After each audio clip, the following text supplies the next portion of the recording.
Claudio. Can you hear me? Is this on? Thank you so much for having me here. Thank you everybody for coming.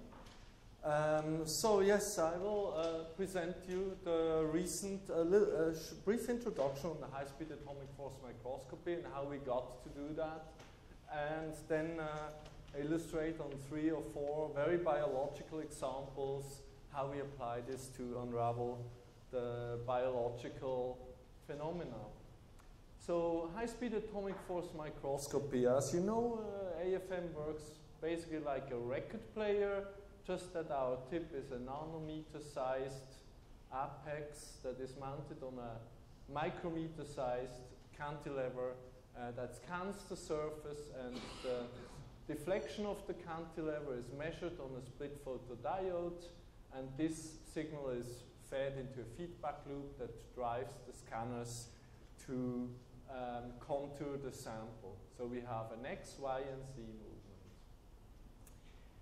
The inventor of atomic force microscopy, Gerd Binnig, said in a 1992 review, in biology the use of force microscopy will probably become quite common because of its ability to deliver films of processes.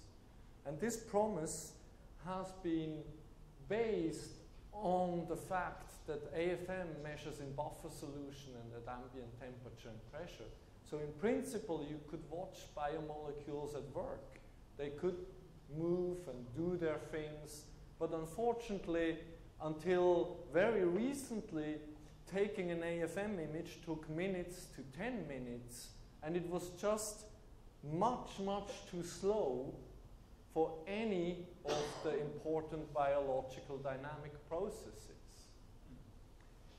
So it was with conventional AFM that I had good success studying, for example, the photosynthetic system. That's also the background of my slides. You can see the 5 nanometer sized LH2 complexes. Obviously, Claudio knows that system very well. And you can see the light harvesting complexes 1 that are the larger complexes that surround the reaction center that is homologous to photosystem 2. And our image is basically allowed to give for the first time an ensemble view of how this machinery works. But as I said, the photosynthetic system was particularly well adapted to classical AFM because this system is developed to be sturdy and proteins stick together for the energy transfer purposes. So that was a highly static system, but a normal membrane, normal biological processes are not that static. So we wanted to develop high-speed AFM. Another example, so in about 1999, I, for the first time, realized the shortcoming of dynamics, and I tried to find a way around it. And what I did is I imaged many, many of these aquaporins, and we knew from biochemical studies that each one of these aquaporins that are here in the 2-dimensional crystal, they are biochemically identical. So in principle, their structure should be identical, but obviously they are not, because they are exposed to fluctuations because they are at ambient temperature and pressure in liquid. So what I did is I plugged into the computer, let's say this molecule, and I asked the question, which other molecule resembles that one most? Maybe this one. And which one resembles that one most? Maybe this one. And I generated this molecule sequence, which is like a movie of the molecule moving. It's a little bit in the logics like if you don't have a video camera developed, you take just photographs of a horse running. And if you plug your photographs into the computer and align them according to their resemblance, you may get back the motion of the horse running. But it's not having the information about kinetics, nor do you know if the horse is running backwards or forwards. You have no information about that. So it was a nice try to come around the fact that we don't have dynamics, and it was not sufficient. So when I was a young PI in 2008, I read these papers of Toshio Ando at Kanazawa University, who gets the major credits for the development of high-speed AFM, and who is also a person who is very willing to share. And I realized the potential. He's a physicist and electronics guy, and I recognized the potential, and I went to Japan to learn how to build a higher performing AFM. And we were basically taking an AFM apart and building it up from scratch again. And it was a very beautiful time in Japan in 2008, in January, February 2008. And I went back to Paris and built up my first prototype of a high-speed AFM. And this on September 3rd, 2008, so about half a year later, was the first video rate movie, Dirt on Mica, that we could acquire ourselves. So after, at that time, about 15 years of AFM experience, we were able to take our first movie. We were thinking that we might be faster to get that machine running, but that was the reality. And so from then on, obviously, we had to make a lot of progress. So this is basically the basic setup of a high-speed AFM, and it operates about 1,000 times faster than a conventional AFM. What are the key differences of a high-speed AFM? One of the key differences is that the piezos are back to piezo stacks. If you buy a conventional AFM, you typically have a tube scanner where the piezo element does X, Y, and Z all together. But this comes with a lot of crosstalk. Here you have individual X, Y, and Z piezo stacks, and they are much, much shorter and faster. And another trick is here that is not shown in this illustration. Actually, the X piezo is skewed between another element that sits here, and the X piezo moves like this, it pushes like this, so that the center of weight of the X piezo, which is the fast scan axis, is stable. There is the C piezo sitting here, and actually also not shown on the other side here is a fake C piezo that holds a fake sample stage. That equally, if this is the sample stage, the C piezo gets the same voltage and does the same movements as the C piezo does the feedback to contour the molecule, just to keep every single center of weight constant in the scanner to avoid, obviously, mechanical resonances. And then another very important aspect is the cantilevers. The cantilevers are about 20 times shorter than in conventional AFMs, and they have a resonance through frequency of almost a megahertz in solution. Now these cantilevers are just 8 micrometers long and about 2 micrometers thick. So in order to place the laser on the backside of these cantilevers, we started to need to use optical pathways, a little bit more complex optical pathways, to focus the laser beam on the backside of the cantilever, which is not all the times the case in conventional AFMs. And obviously then you needed much faster electronics. I could go into more details later.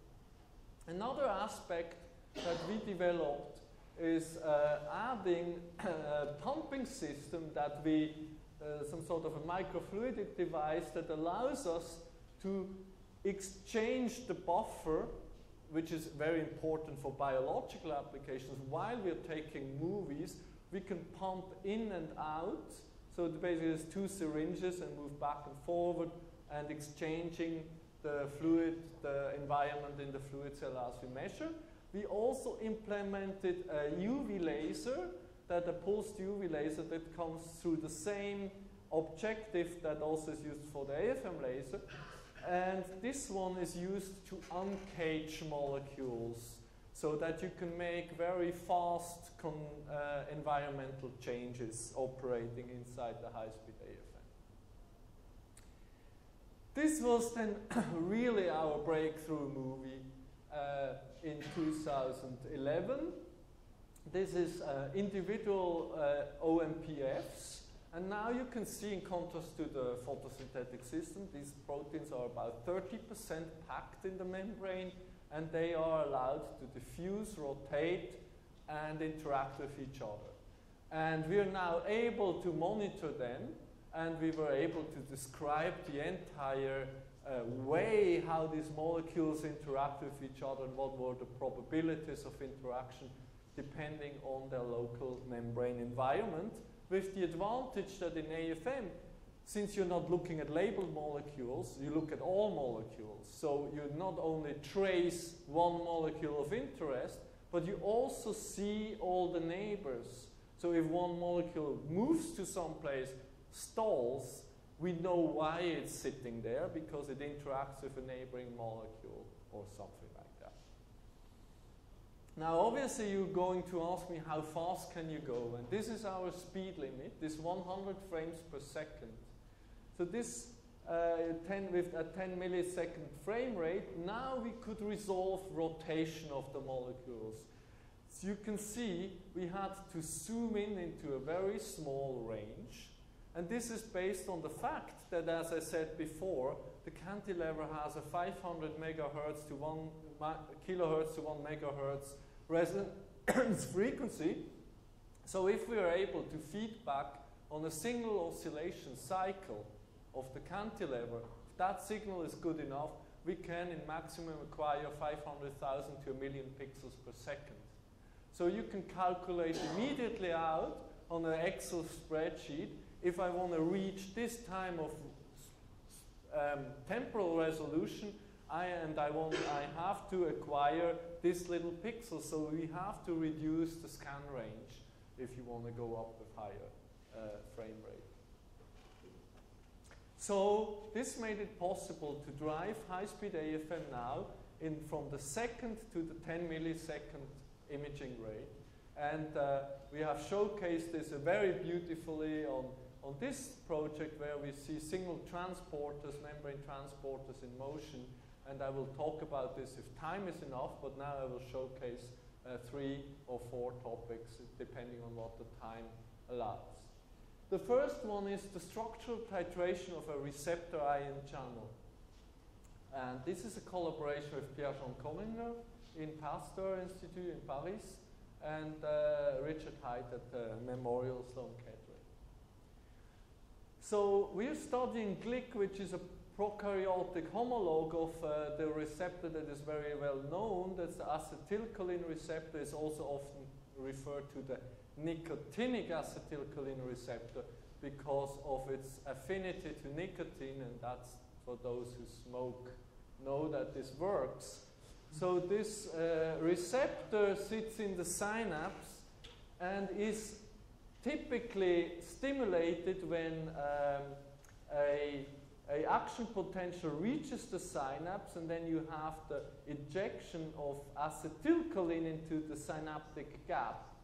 And this acetylcholine is then binding to these receptors, and this opens the ion channels, and the action potential moves on. And as I said, this receptor also binds nicotine. That's why you feel excited then. So these are the structures. So there are these structural homologues that have been solved. So this protein that we are studying is a pH-gated channel, and it has been solved by X-ray crystallography in 2 different conditions. In pH 4, when it should be in the open conformation, activated, and in pH 7.5, where it's in the closed state.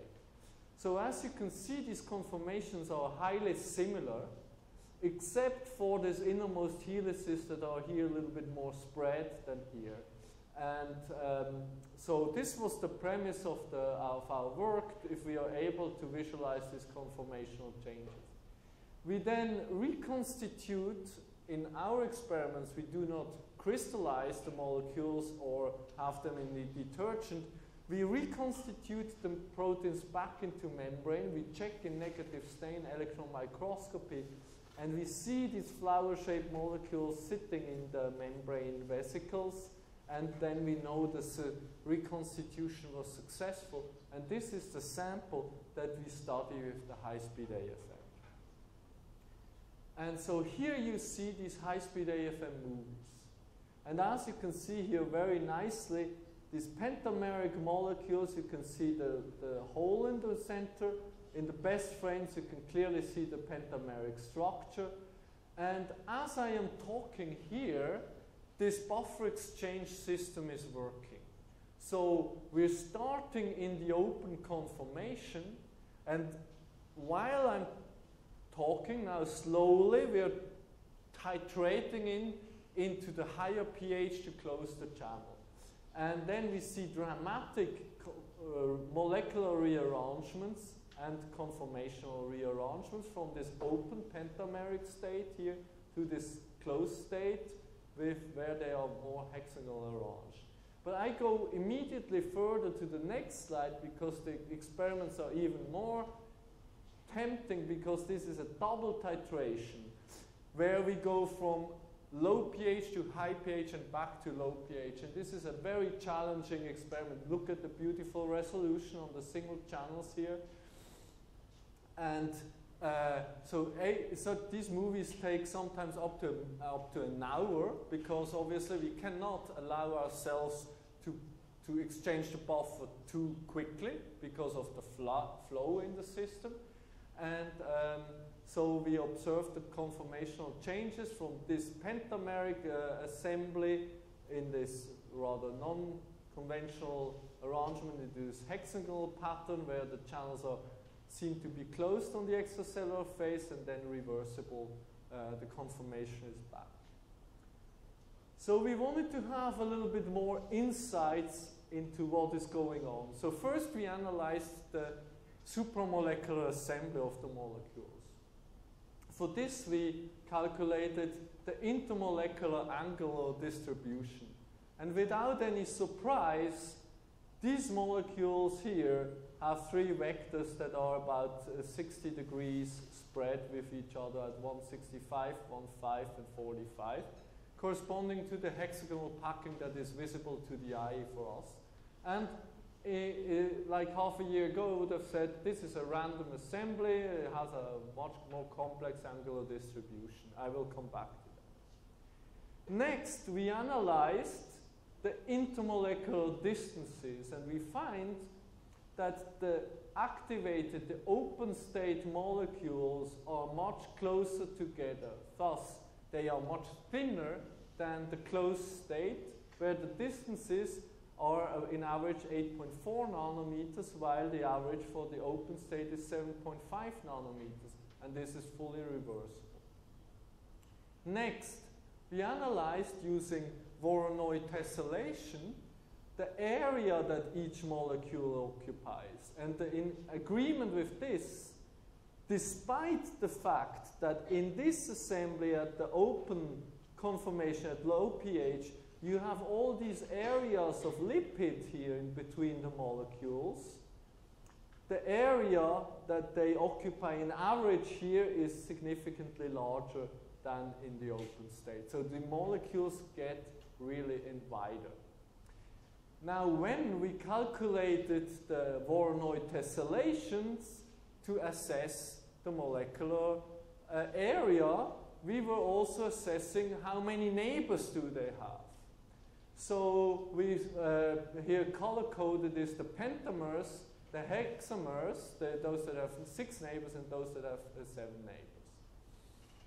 And as you can see, it is very nicely and reproducible that the molecules in the activated state have mainly 5 neighbors. Then they go into this hexagonal packing and come back. Now, if a pentameric molecule has 5 neighbors mainly, it sounds like it would like to undergo preferential interactions with partner molecules. Now, this is very surprising. Also, we detected these particular patterns. Once we did this Voronoi tessellations, we recognized somehow what recognizable geometric patterns. And then we went back into the images. And we were all of a sudden seeing that there was beautiful geometric patterns hidden in this, what looks from far randomly arranged molecules. And we were thinking we have to analyze this in more detail. So this is this circular pattern, and I went back from my PhD in Andreas's lab. I did a lot of 2D crystallization, and I went into 2D tiling, and probably all of you know, as physicists, 5-fold symmetry is incompatible with 2D tiling. All wallpaper space group symmetry groups are P2, P3, P4, P6, and so on. P5 does not exist. So we have a 5-fold molecule that does something that it seems to be following certain rules, but we cannot apply the rules of 2D crystallization patterning. But I wanted to know if there is some rule behind this. So I was thinking, it reminded me of something I've already seen, and I recognized this arrangement. I have already seen that, and that was in a museum. And this is the interior archway of a mosque. And obviously, in the medieval Islamic geometry, they have experienced a lot of pentameric geometry. And you can see here the same type of arrangement as detected here. So I started to read papers about frontiers in architectural research about Islamic pattern formation. And I started to learn how I can build such type of pentamers in this assembly, and that suggested that I can make a 6-fold symmetry out of this and construct this pattern. And the 6-fold symmetry, then I went back into the image and I did 6-fold symmetry. And then I discovered that there were 6 more molecules outside here that did not average away. They actually superposed, so they are in regular there. And you can see that these molecules are symmetry mates to the central molecule over this P2 axis here. This is the same molecule as this one in some ways. And so you can propagate this pattern if it would work. And I propagated the pattern in 3 different colors, and then you can see directly from the overlay of the colors here that the minimal pattern is a trimer of pentamers that sits like this here. The trimer of pentamer is the minimal unit here. So this assembly has a P6 center and 6P2 and 6P3 centers, and these molecules are the next centers if that would propagate for long. But anyway, this whole rationale allowed me to say that I can analyze this and propose where the next molecules should sit, and it really sits there. And 18 of 19 of these molecules have 5 neighbors and go 5 interactions with 5 molecules, so these must be specific interactions. Moving on from there, we asked the question if we now can detect conformational dynamics on the level of the single molecules. And for this I teamed up with Rich Height, which is one of the main specialists in cryo-electron microscopy. And he used this program that is now very much used in single particle electron microscopy to get the 3D structures out, that does 2D classification, unbiased. And basically he took all the 3,000 images from this 1-hour-long experiment, and he extracts 170,000 molecules from that, runs it into 50 classes, excludes the obviously wrong picks, and he ends up with 120,000 molecules, and that he classifies now again. And the second classifications gives these classes. And now comes the question. So as I said, in the beginning we pool all the molecules from all the frames. Now he asks the question, which molecule that is now in which class emerged from which frame in the movie. And so this is the result. So we can now, so this, the x-axis is either time or the image acquisition frame. And these are the two titrations. We go from the open state titration pH to the closed state and back to the low pH. And this is now the abundance of the molecules that go into the respective classes. And so this is now the result of this structural titration. So we see, in principle, the class 2 is the open state. And this should be symmetrically here, right? It's not exactly the same molecule, but these are the ones that are most similar to each other. And then at the high pH in the closed state, we have class 4 and class 1, which are these tight closed states where the ECDs, the extracellular domains, fold together and close the channel. An interesting observation is class 5, because class 5 comes up upon reactivation of the molecules. And it is an interesting question for biologists, because typically structural biology techniques, when you bath a channel for a long time in an activating condition, whatever the activating condition is, it is not activating anymore. You actually look at a desensitized molecule after a while. For example, an ion channel that you activate a long time, it activates and then it desensitizes.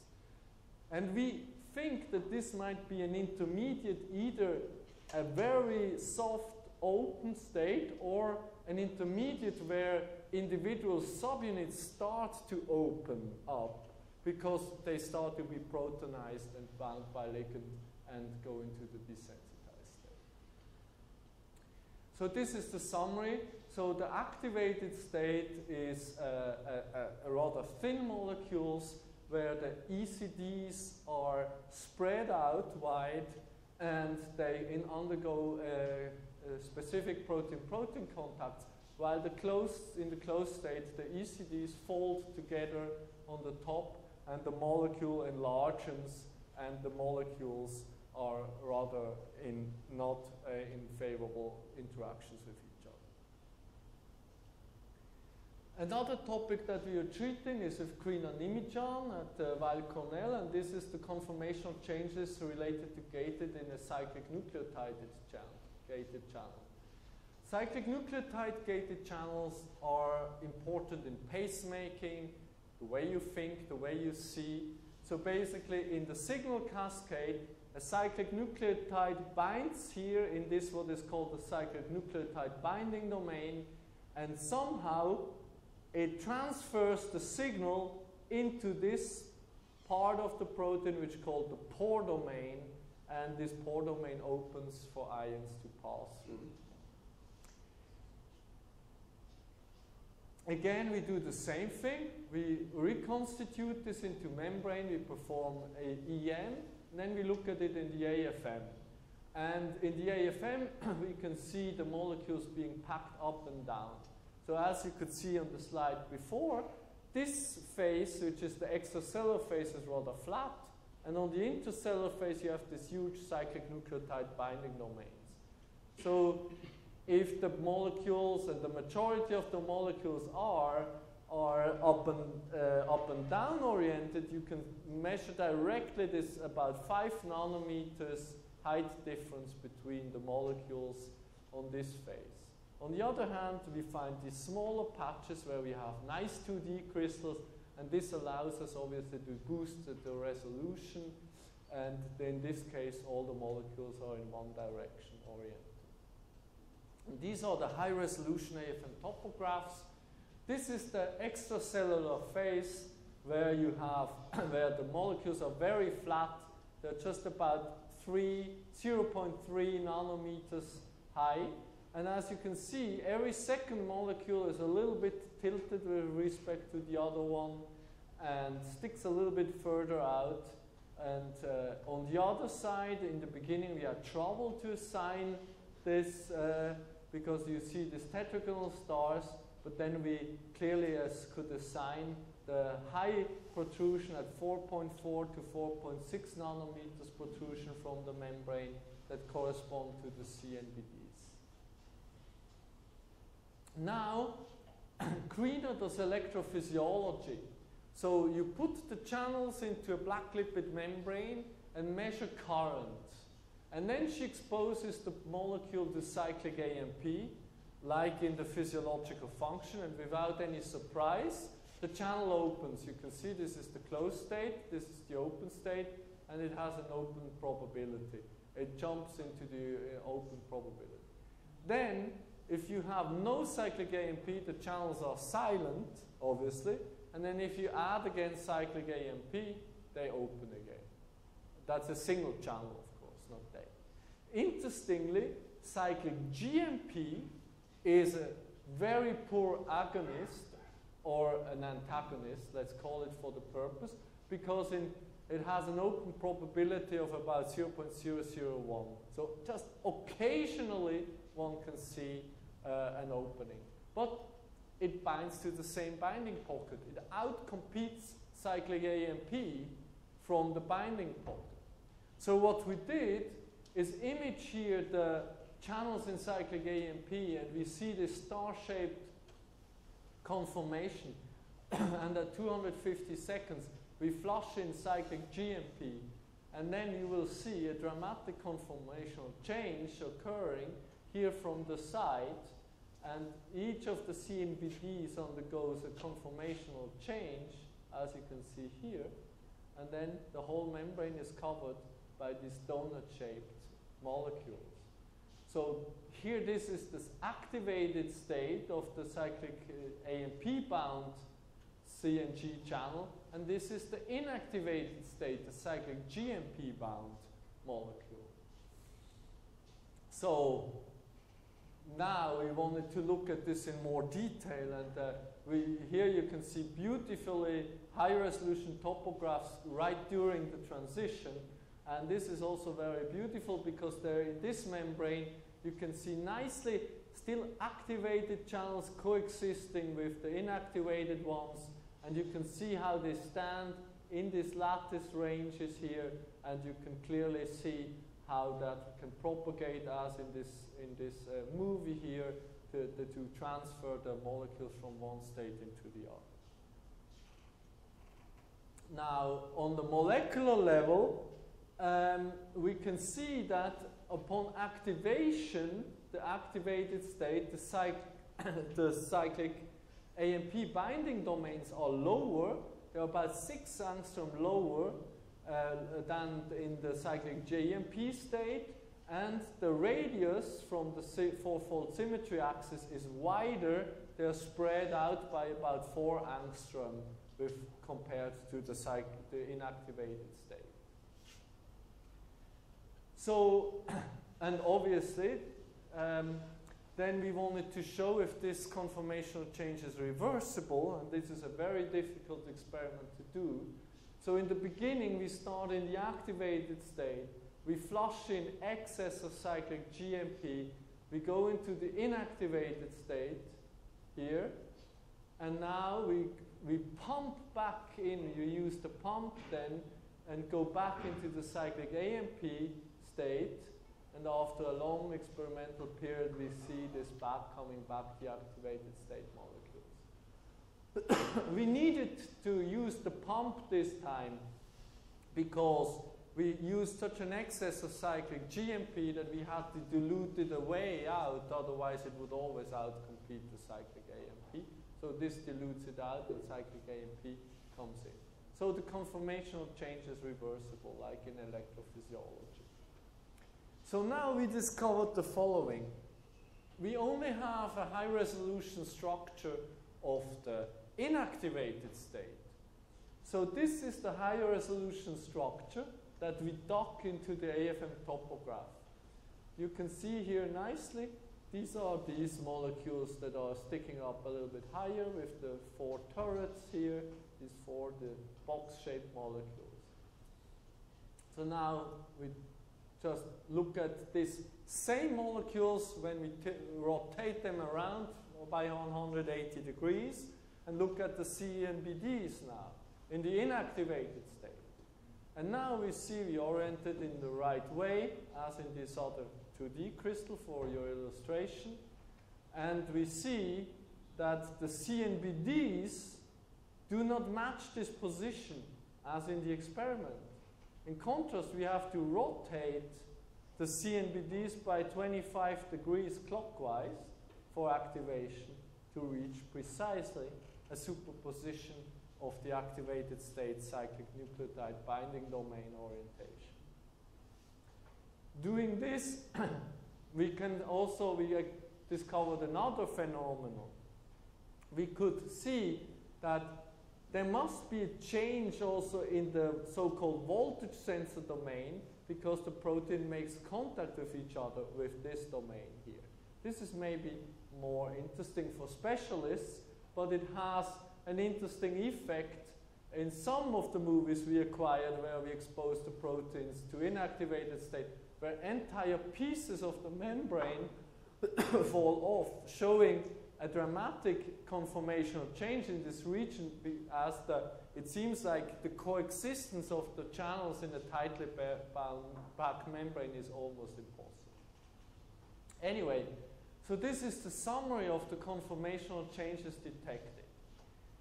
Upon activation, the CNBDs will move towards the membrane, towards the channel, splay out by about 4 angstrom, and rotate significantly clockwise by 25 degrees. And we have indirect evidence that something's happening here. Now, it is mainly this rotational motion that I would like you to focus on. Because if we rotate the CNBDs by 25 degrees, it pulls on this channel in this clockwise manner. And these 4 helices here are the so-called pore helices. They may build this bundle crossing. And as I told you, this bundle crossing is in the resting, in the closed state. Now, if you apply this clockwise rotational torque, you pull on these helices to gate the pore open. And this has been evidenced for the human HCN1 channel by minute conformational changes in EM structures. And you see the same clockwise conformational change of the CNBDs is proposed here on this, based on these very minor differences in these 2 structures. Now, and this is due because the HCN1 is only very poorly cyclic AMP gated. It's mainly voltage gated. But in our channel, the activated state CNBD would basically rotate 25 degrees to pull the pore helix open. So the proposal is hence that there is a force acting out here on the CNBD, and the pore helix sits very much on the center of the channel, because the channel's axis where the ions go through is in the center of the tetramer. And the proposal is that this is a mechanism of a lever, of a type 2 lever, and the only channels for which it is relatively simple to get approximate numbers are the voltage gated channels. Following Coulomb's law, you can relatively easily calculate to about 16 piconewton that have to pull on these helices to open the channel. So my proposal is that this type 2 lever motion of the CNBDs that rotate will diminish the force by about a factor of 3, and then we would need to about 5 piconewton. And this is in the range of forces that kinesins and myosins generate in other proteins. Another topic that we treat now, going away from the single channels, is a topic on the MinDE protein oscillator, and I think people here work on similar topics on the chemistry and also on the protein level. It's a collaboration with Peter Scheuring. So what is the MinDE protein oscillator? MinDE is the molecular ruler to define the midplane of the bacteria, of E. coli, for example, when they have to divide. So this is the structure of MinD. It is a dimer. It binds 2 ATP here. And this is MinE that comes to bind on MinD. The height of MinD is about 5 nanometers here. This is a side view to the molecule. This is the top view. And here, the X-ray structure doesn't resolve this membrane targeting sequences. This is basically a little helix here that binds to the membrane. So Petra-Schwille and others have shown that the MinDE system oscillates in the E. coli from left to right, from pole to pole. And as a consequence of the MinDE oscillation, you have a time average concentration that is minimal in the center of the E. coli. MinC is following MinD and has thus the same protein gradient, concentration gradient. MinC is an inhibitor of FTSZ, and FTSZ is the belt. FTSZ is the protein that basically constricts the cells upon division. So FTSZ can only polymerize here in the middle. Thus, the oscillation of MinDE defines where the center is, where FTSZ can polymerize and leads to the separation. Petra-Schwille has shown that MinDE is alone sufficient for pattern formation. And on larger scale, these form these beautiful patterns. And these are traveling waves. And this is very simple. This is a 4-component system. There is a membrane on the surface, mimicking the membrane of the cell. There's 2 proteins in solution, MinD and MinE, and ATP. That's all.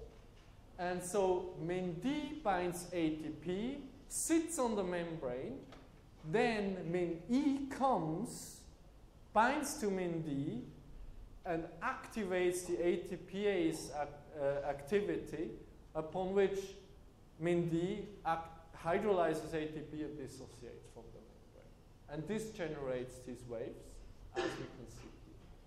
So we set out to study this system in high-speed AFM.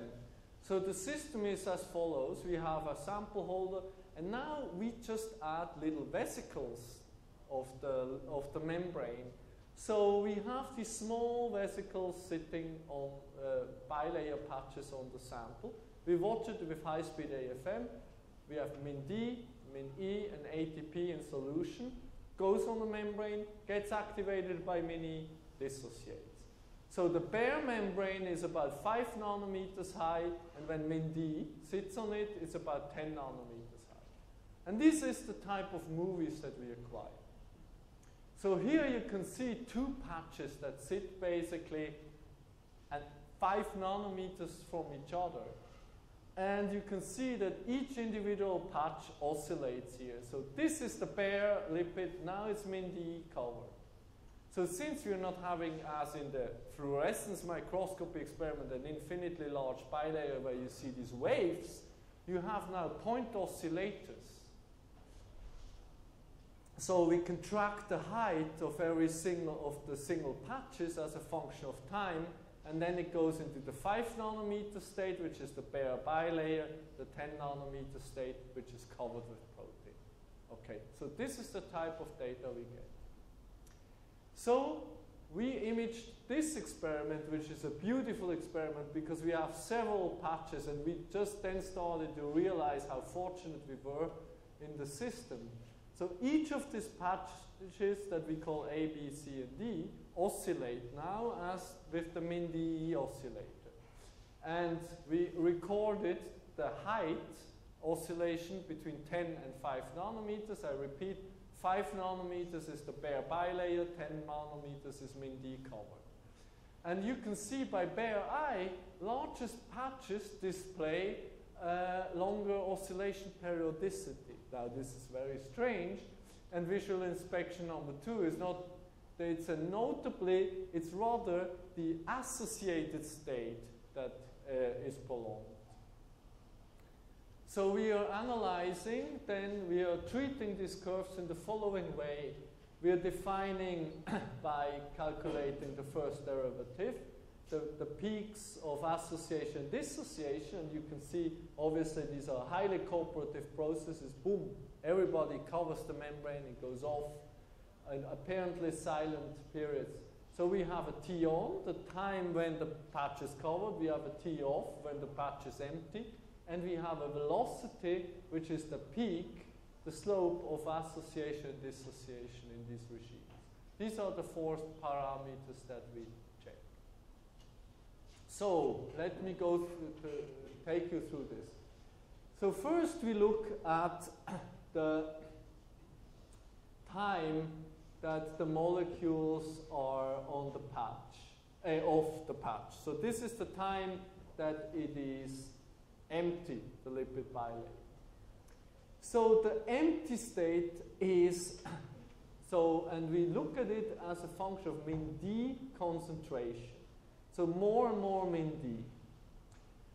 Without any surprise, obviously when the bilayer is empty, this is the time when the bilayer recruits the first molecules to sit on it and seed the process. The more molecules that are in the solution, the shorter gets the time when it is empty, when the membrane is empty. This process is patch size independent, which is logical because if you have a larger patch, it can recruit from more bulk too. But it has a min D concentration dependence, which indicates a bimolecular interaction of a membrane seeding. Now looking at the fast association process. So the fast association process, you can see here, is also a little bit min D dependent.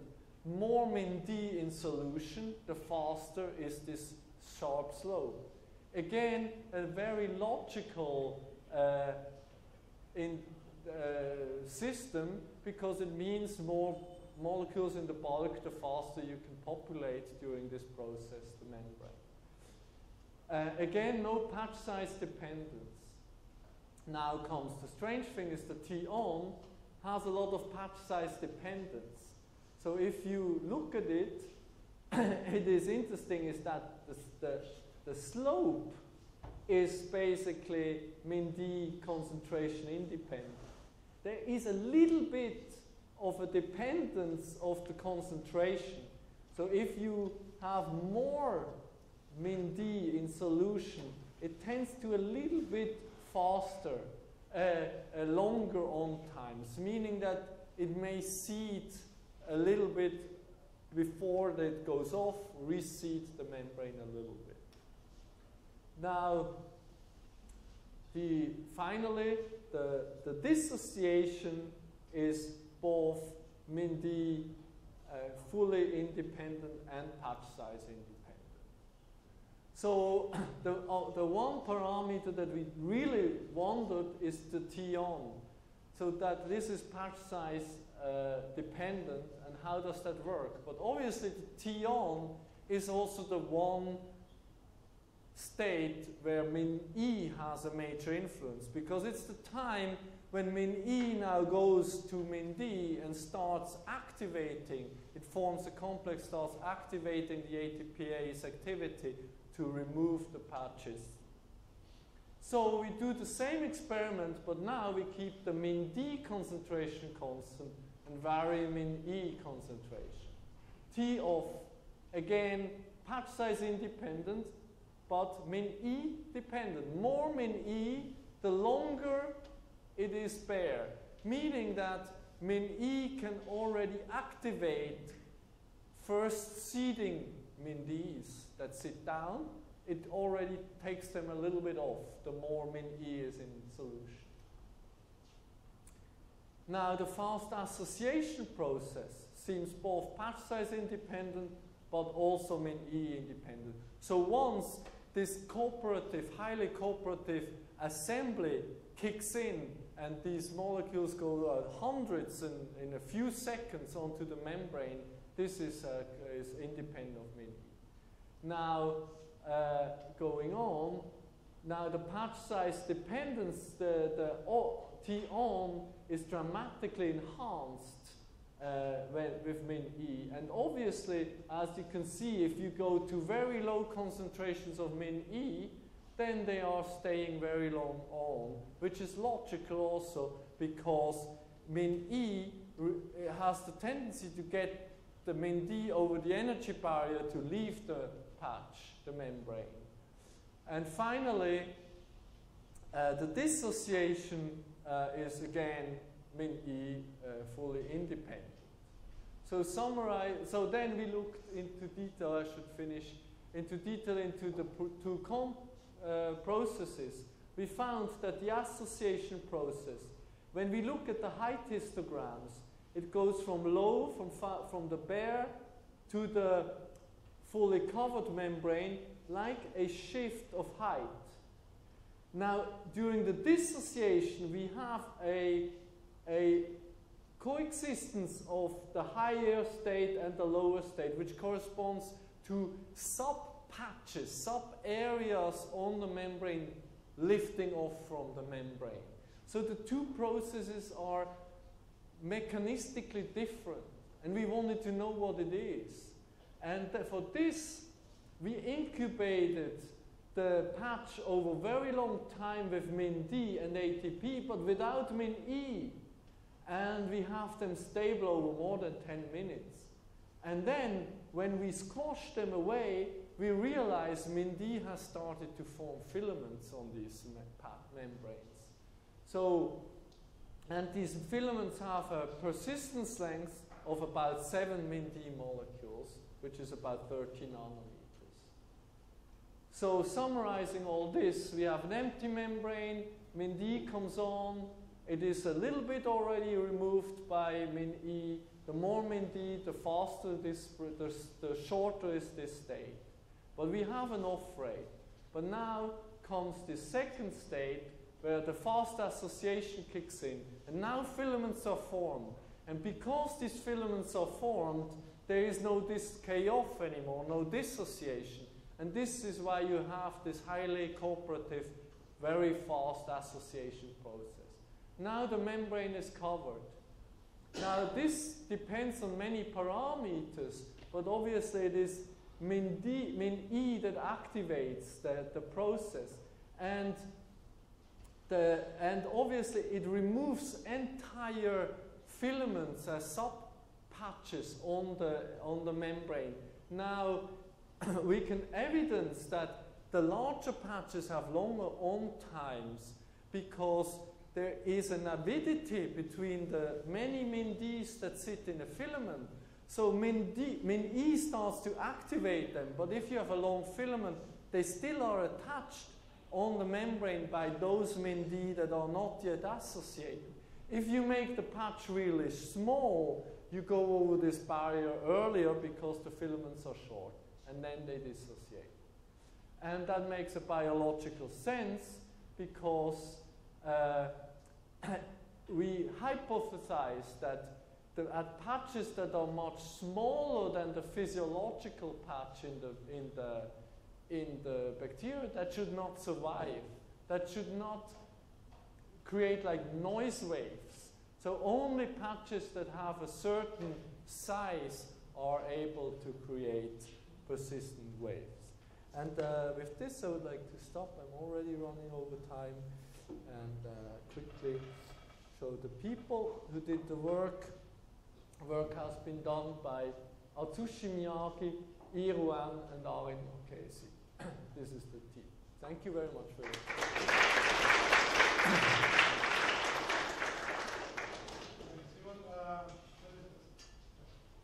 You have to worry about the AFM perturbing the dynamics you're trying to study. but this is a question that I get so often. I have a slide prepared. So the answer is no. I can go through the physics. We know approximately, we know the oscillation amplitude, which is about 1 nanometer, the free amplitude. Then we approach the cantilever to the surface and we damp the amplitude. That's the center point amplitude. So we damp it to about 9 angstrom. And so we know the energy we put into the system from the amplitude crystal. So, we think we put a couple of kBt into the system. But also we have to remember that the oscillation cycle of the tip in the high-speed AFM is about almost a megahertz. So a cycle is about 100 microseconds. So the contact time is about 10% of an oscillation cycle. It's about 100 nanoseconds. If you multiply this with the force we apply, we estimate that we are applying an impulse in the attonewton, 3 attonewton second as an impulse, really low impact. And then from the biological side, when we track diffusing molecules, we don't see a relationship of the fast scan axis with the diffusion directionality. And finally, if we have molecules that have internal symmetry, we compare the internal symmetry of the molecule with itself n-fold symmetrized, as for these beautiful pentameric channels. If they would be significantly disturbed, we know biochemically it's a perfect pentamer. If they would be disturbed, they would lose the 5-fold symmetry, and the correlation is about 0.85. So all these things point into the direction that the influence of the tip on the scanning is very low if you do the AFM right. How fast can you go? 1,000 frames a second? No, but so the first. Yes, so as I said in the beginning, I can acquire, let's say, between 500,000 and 1 million pixels per second. Now I can deal with this in different way. If I can park my cantilever on a very small area, maybe I can acquire 1,000 images per second, can go to the millisecond. But what seems much more appealing to me is the following. Is most of these movies are acquired at, let's say, 3 frames per second, and these movies have typically about 300 scan lines. So what we can do is, instead of taking an image, just take a single line and look at the profile and basically acquire a chymograph. And then, without changing the physics, just by switching off the Y piezo, the slow scan axis, every single scan line is already at a millisecond time resolution for that molecule that sits in the, or those molecules that sit in these scan lines. And then we can go a step further, that is to switch off both axes and park the cantilever somewhere, let's say here, and just wait and see the molecules diffuse underneath the tip. And then we are obviously acquiring, with 2 microsecond time resolution, we can just look at the oscillations. And that is basically then the limit. We can hypothesize that we could make stiffer cantilevers. We can possibly not make them shorter and thinner, narrower, but maybe stiffer. Then they go to higher resonance frequencies.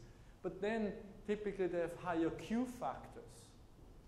So if the higher Q factor is there, then they start ringing.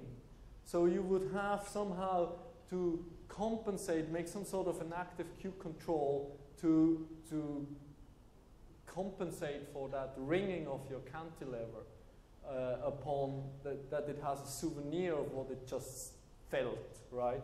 So that is a real problem. So in the end, you want to have a low Q factor and a high resonance frequency, and the stiffer you make them, the more difficult it gets to control the Q. Then you could rationalize maybe to make them stiffer and completely redesign your optical pathway. Maybe use interferometric methods, and maybe and then oscillate the cantilever with just an angstrom or two, and think that this is enough to get your signal out. But that is for 10 years.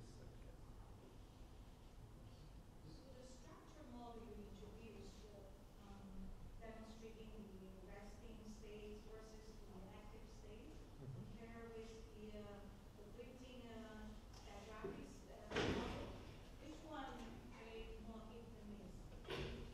Excuse me, which one? The structure model you introduced Yeah.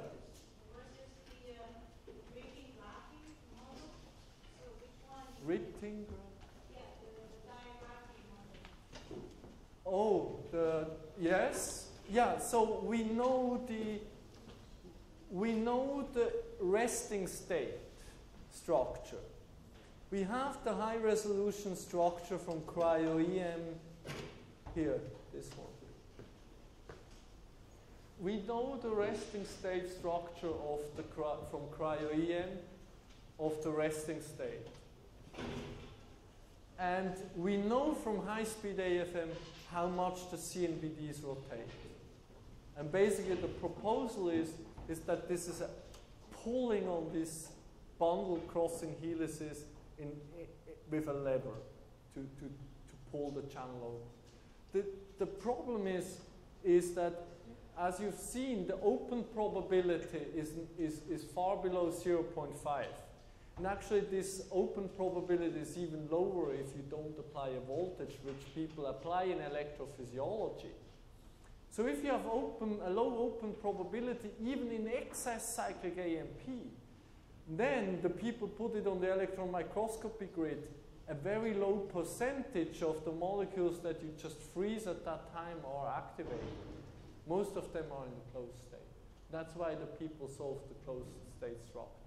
But in AFM, we can see the open state structure.